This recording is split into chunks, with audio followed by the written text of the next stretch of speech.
ಸಿದ್ದರಾಮಯ್ಯನ ರಾಜ್ಯ ಸರ್ಕಾರಕ್ಕೆ, ಗೋಕಳ್ಳರಿಗೆ ಬೆಂಬಲ ನೀಡುವ ರಾಜ್ಯ ಸರ್ಕಾರಕ್ಕೆ ಭಾರತ್ ಮಾತಾ ಕಿ.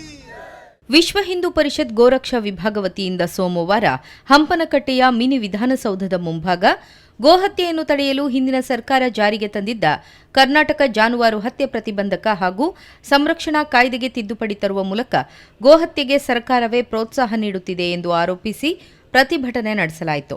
ಪ್ರತಿಭಟನಾ ನಿರತರನ್ನುದ್ದೇಶಿಸಿ ಮಾತನಾಡಿದ ಗುರುಪುರ ವಜ್ರದೇಹಿ ಮಠದ ಶ್ರೀ ರಾಜಶೇಖರಾನಂದ ಸ್ವಾಮೀಜಿ, ಕಠಿಣವಾಗಿದ್ದ ಗೋಹತ್ಯೆ ನಿಷೇಧ ಕಾನೂನಿಗೆ ತಿದ್ದುಪಡಿ ತರುವ ಮೂಲಕ ಸರ್ಕಾರವೇ ಗೋಹತ್ಯೆಗೆ ಪ್ರೇರೇಪಣೆ ನೀಡುತ್ತಿದೆ.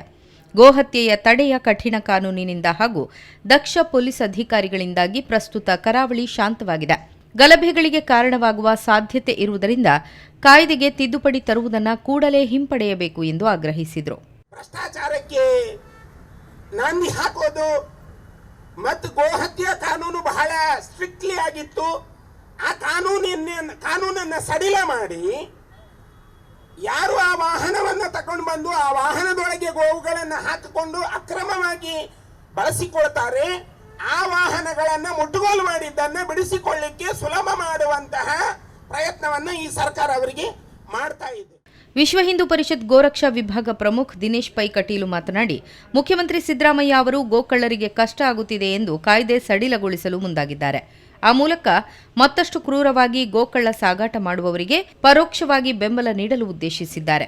ಮಸೂದೆ ತಿದ್ದುಪಡಿಯನ್ನು ಕೈಬಿಡುವುದರೊಂದಿಗೆ ಕುದ್ರೋಳಿಯಲ್ಲಿ ಕಸಾಯಿಖಾನೆ ಆರಂಭಿಸುವ ಪ್ರಸ್ತಾವನೆಯನ್ನು ಹಿಂಪಡೆಯಬೇಕು ಎಂದು ಆಗ್ರಹಿಸಿದರು. ವಿಶ್ವ ಹಿಂದೂ ಪರಿಷತ್ ವಿಭಾಗ ಸಹ ಕಾರ್ಯದರ್ಶಿ ಶಿವಾನಂದ ಮೆಂಡನ್ ಮಾತನಾಡಿ, ಗೋಕಳ್ಳರ, ಹಂತಕರ, ಮಾಫಿಯಾಗಳ ವಿರುದ್ಧ ನಮ್ಮ ಹೋರಾಟವೇ ಹೊರತು ಅಲ್ಪಸಂಖ್ಯಾತ ಸಮುದಾಯದ ವಿರುದ್ಧ ಅಲ್ಲ ಎಂದರು.